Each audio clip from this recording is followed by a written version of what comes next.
Voici l'humeur, je ne sais pas dans quel état elle est, cette humeur de Pierre-Emmanuel Barret, messieurs, dames. Salut Nagui, salut.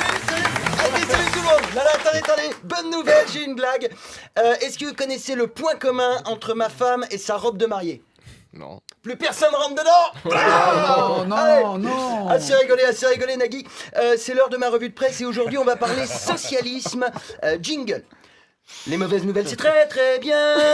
Après on est triste et on pleure comme des femmes. Alors on a le mascara qui coule sous nos petits yeux tristes. On se transforme en panda. On peut se nourrir exclusivement de feuilles et de bambou. Et on devient éco-responsable.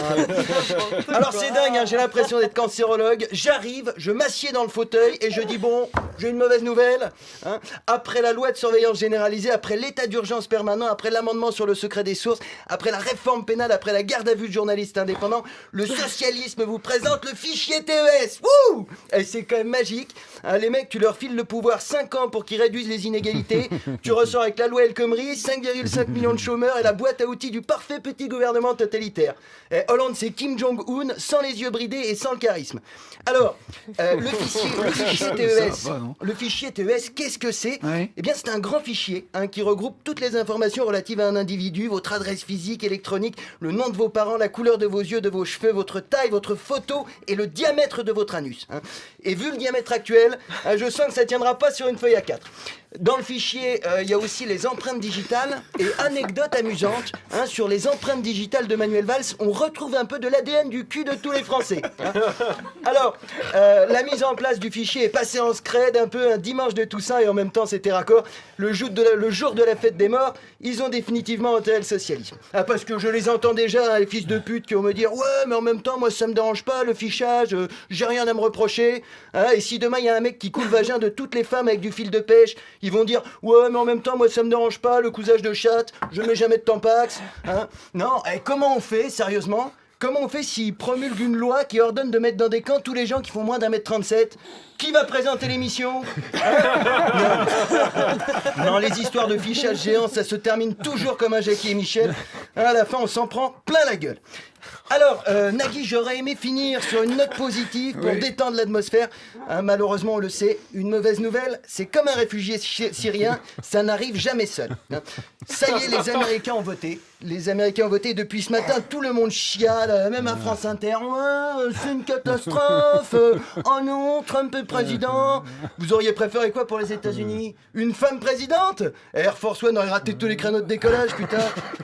Comment elle aurait fait, Hillary, pour négocier avec l'Arabie Saoudite? Elle aurait crié super fort dans la cuisine pour que les mecs l'entendent au salon? Non, c'est ridicule. Hein, en plus, vous vous rappelez comment les Noirs avaient pris la confiance après l'élection d'Obama? Moi, je vois d'ici la réaction des femmes. Et que je veux plus faire la vaisselle, et que je ne veux plus faire le ménage, et que je ne veux plus toucher ta bite sans le camembert, et que je ne veux plus toucher le camembert et sans ta bite. Non, soyons sérieux. Soyons sérieux, ce qui est vraiment choquant, c'est pas que les Américains aient préféré Trump à Clinton. Oh, ça montre juste qu'ils détestent autant l'oligarchie que les Mexicains. Hein, et puis je vous l'ai déjà dit, moi de toute façon, je n'attends plus qu'une chose des Américains, c'est qu'ils meurent. Hein. Non, ce qui est vraiment choquant, c'est qu'ils aient élu un roux, putain! Les mecs ont élu un roux, merde! Ça va être quoi le prochain président des États-Unis, un handicapé? Hein, remarquez, pour une fois, on aura fait un truc avant les Américains.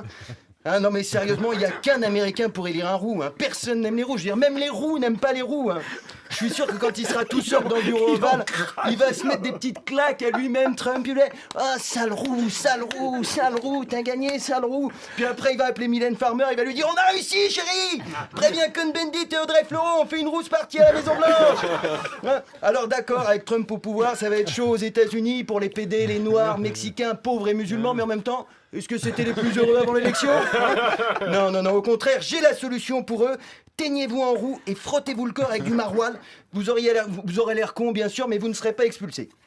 Ah non, Nagui, au final, c'est un message fort que les États-Unis ont envoyé au reste du monde. Ça, c'est une vraie démocratie. Même un roukmout peut devenir président. God bless America, hein. C'est vraiment une belle histoire. Le mec, il a dû se faire traiter de sale roux qui pue par une bande de chicanos quand il était gamin. Et maintenant, il va pouvoir se venger en les expulsant tous. Retenons bien cette leçon, hein. Cessez d'emmerder les roux à l'école. Merci de m'avoir écouté. France Inter, Nagui, la bande originale.